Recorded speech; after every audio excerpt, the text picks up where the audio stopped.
Exercise number 10.4 निकाल लीजिए आप लोग।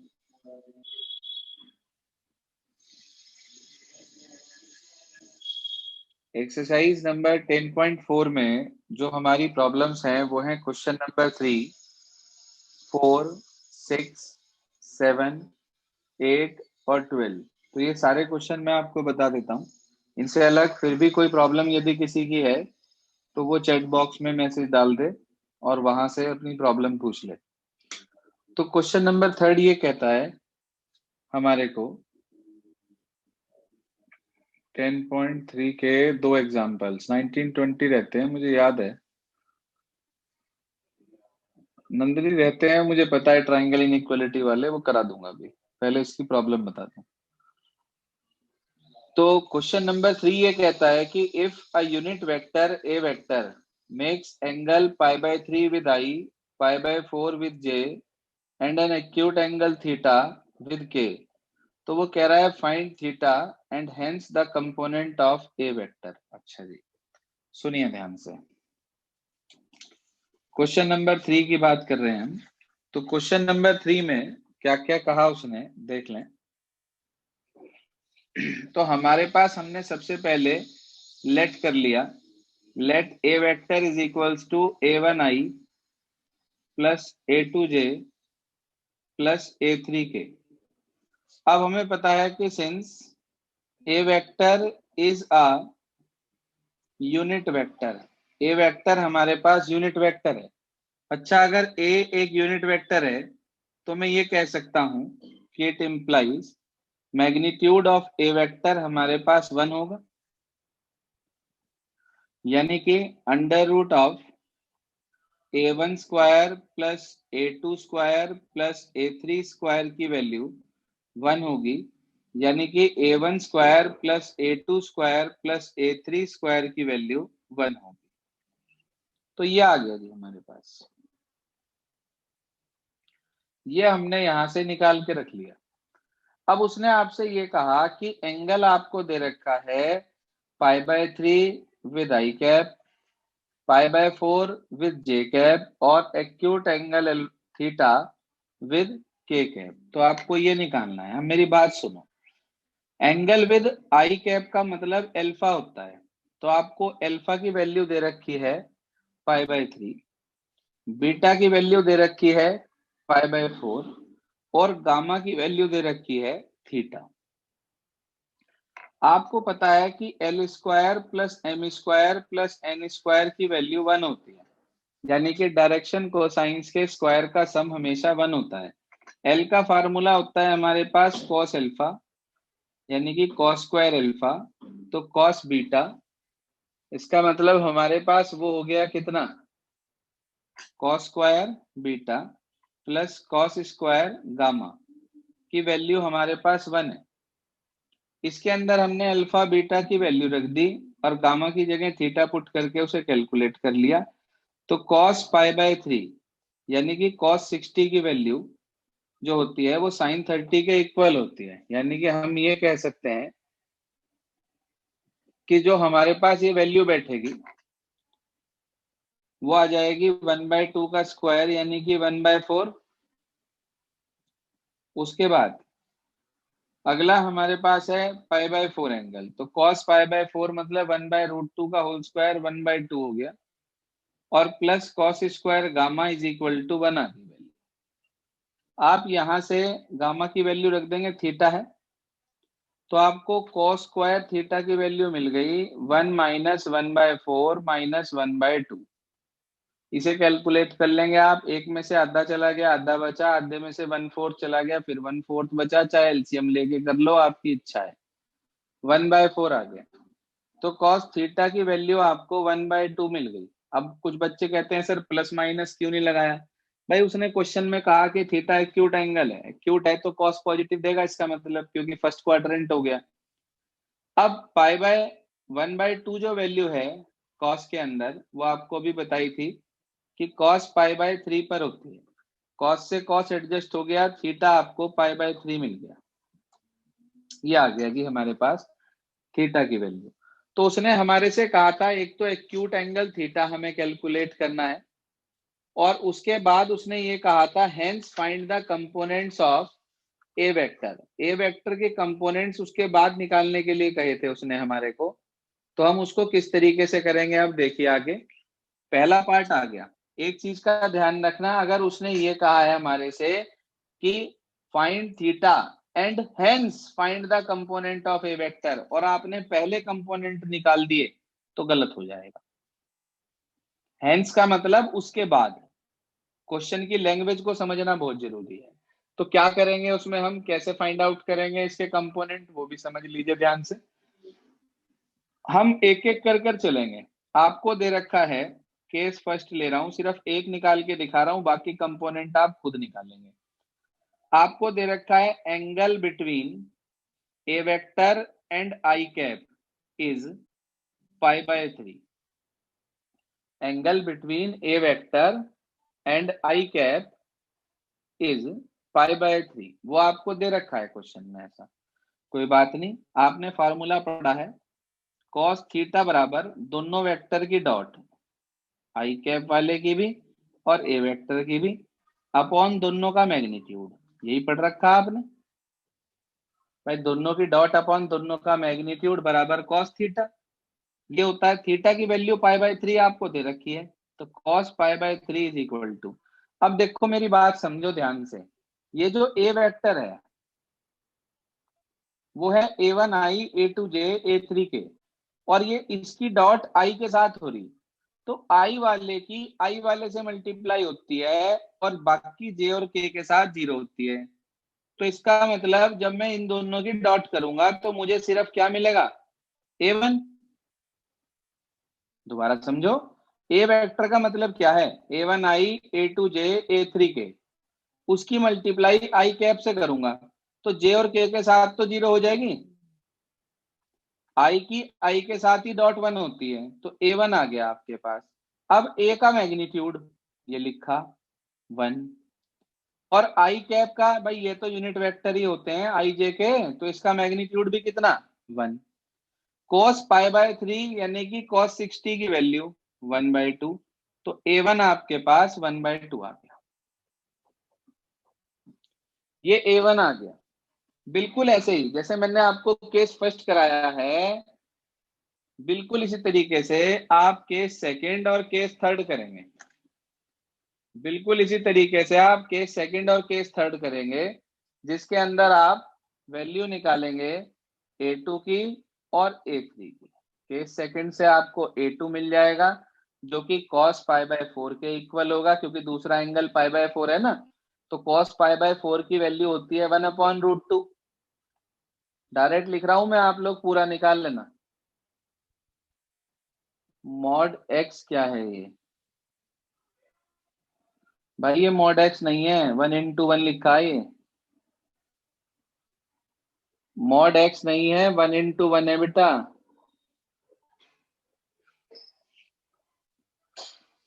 तो उसके बाद 1 और 1 ये यहाँ से आया अक्षेत के मॉड, ये मैग्नीट्यूड ऑफ ए वेक्टर 1 है और ये यूनिट वेक्टर है, तो इसका मैग्नीट्यूड भी 1 है। 1 × 1 1 हो गया, a1 की वैल्यू हाफ आ गई। अब इसी तरीके से बिल्कुल हमने a2 निकाल लेना है। a2 की वैल्यू cos π/4 1/√2 आ गई। इसके बाद केस थर्ड, a3 निकाल लेंगे, वो भी इक्वल होगा cos π/3 के, क्योंकि अभी आपने तीसरा एंगल π/3 निकाला था, तो वो वैल्यू भी 1/2 आ जाएगी। तो आपके पास कंपोनेंट आ गए हाफ, 1/√2 और 1/2, और एंगल आ गया था आपके पास π/3। आंसर एक बार टैली कर लो और मुझे बता दो क्या आ रहा है। कुछ अलग आ रहा है तो बताओ, समझा दें। यही आ रहा है तो आगे चलें। Please check answer from your book. किसी भी मेथड से कर सकते हैं, कोई ऐसा जरूरी नहीं है कि you have to do by this method only. ये तो सबसे सिंपल मेथड मैंने आपको बताया कि आपके पास angle with the coordinate axis थे, तीसरा एंगल निकालना था, तीनों एंगल के साथ ये रिलेशन है, दो पुट करके तीसरा निकल जाएगा, और कंपोनेंट हमने इस तरीके से निकाल लिए। इसके अलावा कोई भी मेथड, किसी भी मेथड की हेल्प से आप इसको कर सकते हैं। ठीक है अक्षित। और कोई डाउट है किसी का तो बताइए इस वाले क्वेश्चन में। आगे चलते हैं, नहीं तो इसके बाद आंसर तो सेम आ गया, चेक कर लिया, बताया था शायद अभी किसी ने। हाँ मेघा ने कहा ठीक है। चलो आगे चलते हैं इसके बाद क्वेश्चन नंबर 4 की तरफ। जी हाँ बेटा, क्या कहता है क्वेश्चन नंबर 4, वो भी समझ लें एक बार ध्यान से। क्वेश्चन नंबर 4 में ये कहा कि show that a vector minus b vector की cross a vector plus b vector के साथ twice of a cross b होगी। अच्छा जी, देखते हैं। A vector minus b vector की cross product a vector plus b vector के साथ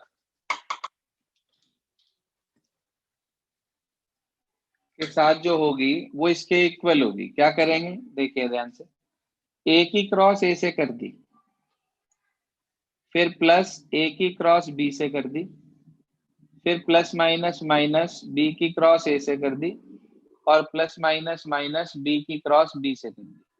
मैंने आपको एक प्रॉपर्टी लिखवाई थी, यदि आपके याद हो, कि किसी भी वेक्टर की अपने आप से क्रॉस प्रोडक्ट, ध्यान रखना, किसी भी वेक्टर की अपने आप से क्रॉस प्रोडक्ट हमेशा 0 होती है। तो ये तो 0 हो गया। ये हो गया आपके पास ए वेक्टर क्रॉस बी वेक्टर लिखा है। अच्छा, मैंने एक प्रॉपर्टी आपको और बताई थी कि डॉट प्रोडक्ट तो कम्यूटेटिव प्रॉपर्टी को होल्ड करता है, लेकिन क्रॉस प्रोडक्ट नहीं करता। तो आप अगर चाहें तो minus of B cross A को प्लस के ए क्रॉस बी लिख सकते हैं, और ये बी क्रॉस बी 0 हो गया। यहाँ ब्रैकेट में रीजन दे देना कि a vector cross B vector equal है, हाँ भाई, a vector cross B vector equal है माइनस के b vector cross a vector के। उस प्रॉपर्टी से ही आया यहाँ से।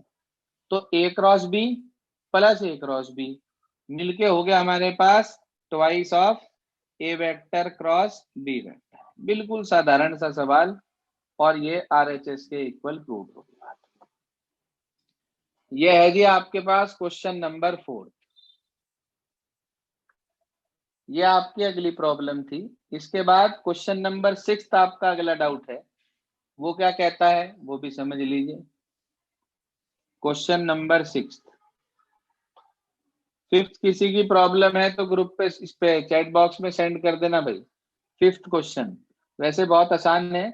लेमडा और म्यू की वैल्यू निकालनी है, इन दोनों वेक्टर की क्रॉस प्रोडक्ट 0 वेक्टर के इक्वल है। कोई बात नहीं, आप क्रॉस प्रोडक्ट निकालो और उसे 0i 0j 0k के इक्वल कंपेयर करके इक्वेशन निकाल लो, लेमडा म्यू की वैल्यू मिल जाएगी आपको। अब क्वेश्चन नंबर 6 क्या कहता है वो समझें ध्यान से। क्वेश्चन 6 में कह रहा है ये हमारे से कि given that a vector dot b vector equal to 0। अच्छा, यूं कह रहा भाई a vector dot b vector equal to 0, and दूसरी कंडीशन कह रहा a vector cross B vector equal to 0 vector. Dot भी 0 है, क्रॉस भी 0 है। चलो, कह रहा what can you conclude about A vector and B vector. भाई डॉट 0 आने की दो कंडीशन है हमारे पास। क्या क्या है वो दो कंडीशन डॉट 0 आने की? पहली condition, either a vector equal to 0 vector और b vector equal to 0 vector. ये तो इन दोनों का और आइदर और का ये है भाई, या तो दोनों में से कोई एक 0 हो जाए तो डॉट 0 आ जाएगी, और या फिर ए वेक्टर परपेंडिकुलर हो जाए बी वेक्टर के तो डॉट 0 आ जाएगी। दो ही कंडीशन पढ़ाई थी आपको। डॉट 0 आने की दो कंडीशंस हैं, या तो दोनों में से कोई एक 0 वेक्टर हो जाए, या दोनों वेक्टर परपेंडिकुलर हो जाएं। अब ए वेक्टर क्रॉस बी वेक्टर 0 है, इसका क्या मतलब है? इसका मतलब भी वही है, एक तो वही either a vector equal to 0 vector और b vector equal to 0 vector, और या फिर a vector parallel to b vector. अब इन दोनों में जो कॉमन कंडीशन है वो ये वाली है, देखो, it is the common condition for both the cases. तो हम ये कह सकते हैं it implies for given conditions,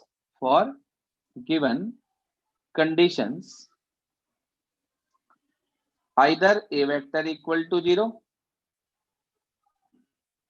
vector or b vector equal to 0 vector. Check करो भाई, उसने पूछा था what can you conclude about these two vectors, please check. क्या कंडीशन दे रखी है इसने छठे में? राइट है। चलो जी, ये तो था क्वेश्चन नंबर 6 हमारा। इसके बाद हम आते हैं क्वेश्चन नंबर 7 पे। क्या कह रहा 7th में? 7th में कह रहा ए बी सी ये तीनों वेक्टर जनरल दे रखे, शो करना है कि ए की क्रॉस बी प्लस सी से इक्वल होगी ए cross b plus a cross सी के। तो बहुत सिंपल है, वैल्यू पुट करके लेफ्ट साइड में आप उसका डिटर्मिनेंट कैलकुलेट कर दें, राइट में दो डिटर्मिनेंट अलग अलग सॉल्व करके ऐड कर दें, सेम कंडीशन आपको मिल जाएगी। किसी का हुआ ये वाला क्वेश्चन नंबर 7th? जनरल है ये क्वेश्चन? हाँ भाई, करा किसी ने क्वेश्चन 7th? Yes sir. जिनका हो गया वो ग्रुप पर सेंड कर दें। तनीषा गर्ल्स ग्रुप पे सेंड कर दें, अक्षित बॉयज ग्रुप पे सेंड कर दें। बहुत सिंपल सा क्वेश्चन है, वैल्यू पुट करनी है, दोनों के डिटर्मिनेंट निकालने हैं, और ऐसा इसके अंदर कोई बहुत भारी काम नहीं है, इसलिए मैं नहीं करा रहा हूँ 7th आपको। आगे आ जाते हैं क्वेश्चन नंबर 8 पर। क्या कह रहा है? ऐसा क्वेश्चन हमारे पास 10.3 में भी था एक। क्या कह रहा है? कह रहा if either a vector equal to 0 vector और b vector equal to 0 vector, then A vector cross B vector equals to 0 vector. कह रहा इज द कन्वर्स ट्रू? हम कहेंगे no, converse need not be true, because if we take two non zero parallel vector, ठीक है जी, आपको दिया है कि if either a vector equal to 0 vector और b vector equal to 0 vector, then A vector cross B vector equal to 0 vector, तो वो 0 वेक्टर होगा। But the converse need not be true, but the converse need not be true, because if we take two non-zero, if we take two non-zero parallel vectors, then neither a vector equal to 0 vector nor b vector equal to 0 vector, but फिर भी a vector cross b vector equal to 0 vector.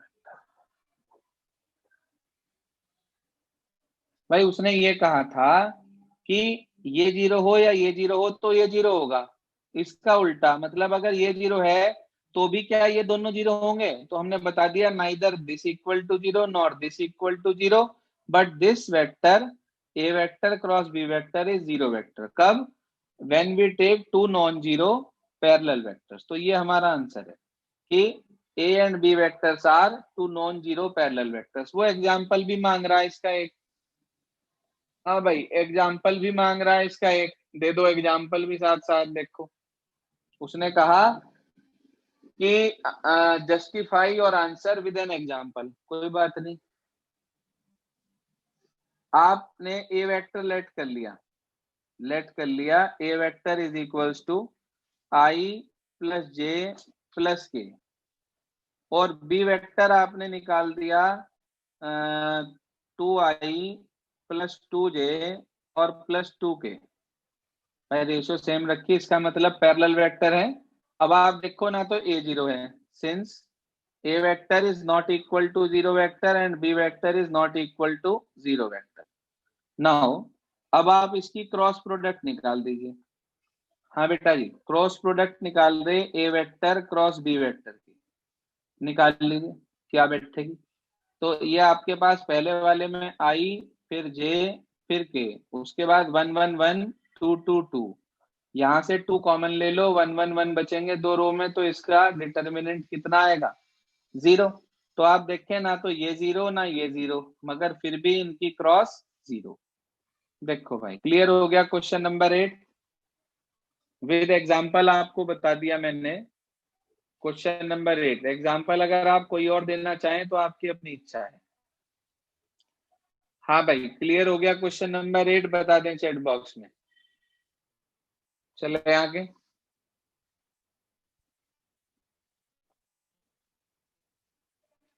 चलो बेटा जी, इसके बाद आगे हमारे पास next problem है question number 12। वो भी समझ लो लगे हाथ। 12 से पहले एरिया ऑफ पैरेललोग्राम है, उसका फार्मूला है a vector cross B vector का मैग्नीट्यूड। ठीक है जी। 10th क्वेश्चन में, 9th में क्या था, एरिया ट्राइंगल निकालना है इसमें, ठीक है ये भी। उसके बाद 11th में कह रहा है a vector b vector such that a का बी का मैग्नीट्यूड दे दिया, a cross b unit vector है, उसका मैग्नीट्यूड 1 हो जाएगा, एंगल मांग रहा हमारे से। कोई बात नहीं, ये भी बिल्कुल सिंपल है 11th। भाई 11th जो था वो भी बिल्कुल सिंपल है। 10th का आंसर सही नहीं आया। 10th का आंसर सही नहीं आया। Find the area of parallelogram whose adjacent sides are determined by this। अच्छा, कोई बात नहीं, 10th भी देख लेते हैं क्यों नहीं आया। ए वेक्टर क्रॉस बी वेक्टर निकाल दे भाई। पहले हमने लिखा आई जे के, ये लिख दिया। इसके बाद इसके कंपोनेंट लिख के 1 - 1 3, 1 - 1 और 3 पहले वेक्टर के कंपोनेंट है, और दूसरे वेक्टर के कंपोनेंट हैं 2 - 7 और 1। 2 - 7 और 1, ये है बेटा जी। आपने इसको कैलकुलेट करना है पहले। तो ये आ गया आपके पास आई कैप, ये कैंसिल ये कैंसिल, -1, फिर माइनस अपनी तरफ से माइनस के 21, तो प्लस का 21 हो गया, माइनस का जे कैप, ये कैंसिल ये कैंसिल, 1 - 2 3 या 6 आ गया, फिर प्लस का के कैप, ये कैंसिल ये कैंसिल, -7, फिर माइनस अपनी तरफ से और माइनस के 2, तो +2 हो जाएगा ये। 21 में से 1 चला गया, 20 आई, तो ये हो गया। एक में से 6 चले गए, -5, तो +5 जे हो गया। और उसके बाद माइनस के 7 प्लस के 2, तो माइनस का 5 के हो गया। उसने आपसे यूं कहा भाई एरिया ऑफ पैरेललोग्राम चाहिए, तो वो होता है दोनों एडजेसेंट साइड्स के वेक्टर्स की क्रॉस प्रोडक्ट का मैग्नीट्यूड, यानी कि a vector cross B vector का मैग्नीट्यूड होता है हमारे पास। तो इसका मैग्नीट्यूड निकाल दें। यह आ जाएगा 20 का स्क्वायर 400, 5 का स्क्वायर 25, फिर 5 का स्क्वायर 25, तो √450 आ गया भाई हमारे पास। ये आ गया। इसके फैक्टर बना लो। ये हो गया 9 5 जा 45 और 2 5 जा 10, तो ये आ गया हमारे पास। क्या करेंगे, 5 बाहर, इसका 3 बाहर, 5 3 जा 15 √2 होना चाहिए आंसर। ये नहीं आ रहा क्या? हाँ भाई, chapter number, yes sir, Akshita आ गया वैसे रिप्लाई। इतने स्क्वायर यूनिट्स, पीछे लिखा नहीं हुआ, तुम लिख देना यहाँ। ठीक है भाई त्यागी जी, हर्षित,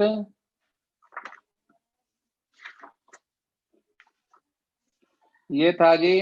चलो ठीक है, इसके बाद हम आ गए क्वेश्चन नंबर 12 प्रॉब्लम में पूछ रखा है बच्चों ने, वो भी बता देते हैं लगे हाथ। 12th में क्या कहा आगे? हाँ जी, क्वेश्चन नंबर 12 में उसने कहा area of triangle vertices this they रखे हैं आपको, एरिया ऑफ रेक्टेंगल, सॉरी, आपको ये वर्टिसेस दे रखे हैं पोजीशन वेक्टर के, तो वो कह रहा है कि क्या एरिया होगा। अरे बहुत आसान है, तो समझो, ये आपके पास रेक्टेंगल है, एक तरह से आपको चारों पॉइंट दे रखे हैं, A B C D, चारों पॉइंट आपको दे रखे हैं। एक एक कोऑर्डिनेट आपके पास है -1, हाफ और 4। हाँ भाई, -1, हाफ और 4 पोजीशन वेक्टर दे रखे हैं ना, उससे पॉइंट निकाल लिया हमने। दूसरे के हैं 1, हाफ और 4, 1, हाफ और 4, ये दूसरे के हो गए।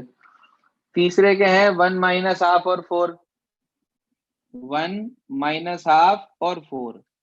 चौथे के आपको दे रखे भाई -1 माइनस हाफ और 4, -1 माइनस हाफ और 4। आपके पास ये 4 पॉइंट आ गए रेक्टेंगल के, 12th क्वेश्चन बता रहा हूं। तो आप कोई भी दो एडजेसेंट साइड निकाल लो वेक्टर, या तो एक ये वाला वेक्टर निकाल लो, एक ये वाला निकाल लो, मतलब ए बी वेक्टर और ए डी वेक्टर, दो वेक्टर आ जाएंगे। उसके बाद इन दोनों की क्रॉस करके उसका मैग्नीट्यूड ले लेना। ए बी वेक्टर कैसे निकलेगा?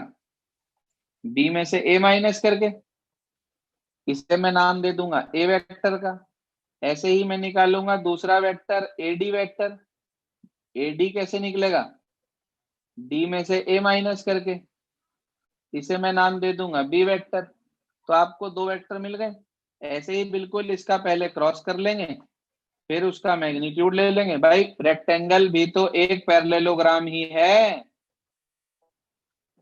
हर रेक्टेंगल एक पैरेललोग्राम होता है, तो इसका मतलब सेम फंडामेंटल चलेगा बिल्कुल। अब ए वेक्टर बी वेक्टर आ गया, पहले दोनों की क्रॉस निकाल लो और फिर उठा के उनका मैग्नीट्यूड निकाल लो।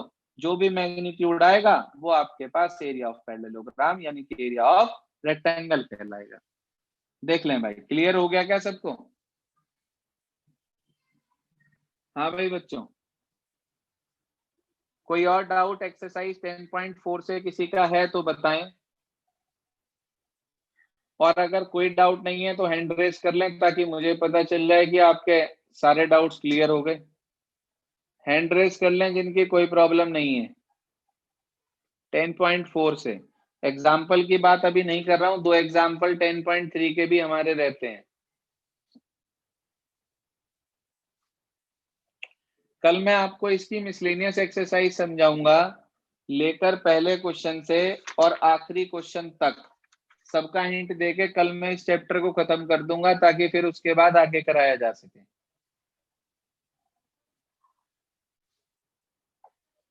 ऑप्शन में स्क्वायर यूनिट नहीं लगा हुआ है, लगाना है क्या? जी लगाना है। अगर निकालने के लिए आ गया तो आपको लगाना है स्क्वायर यूनिट, और अगर मान लो ऑप्शन में नहीं है तो फिर तो कोई बात ही नहीं है, फिर तो एज इट इज छोड़ देंगे। आप ऑप्शन में कैसे अपनी तरफ से लगा सकते हैं। ठीक है अक्षित, चलिए जी, बस आज के लिए इतना ही, कल मिसलेनियस कराएंगे।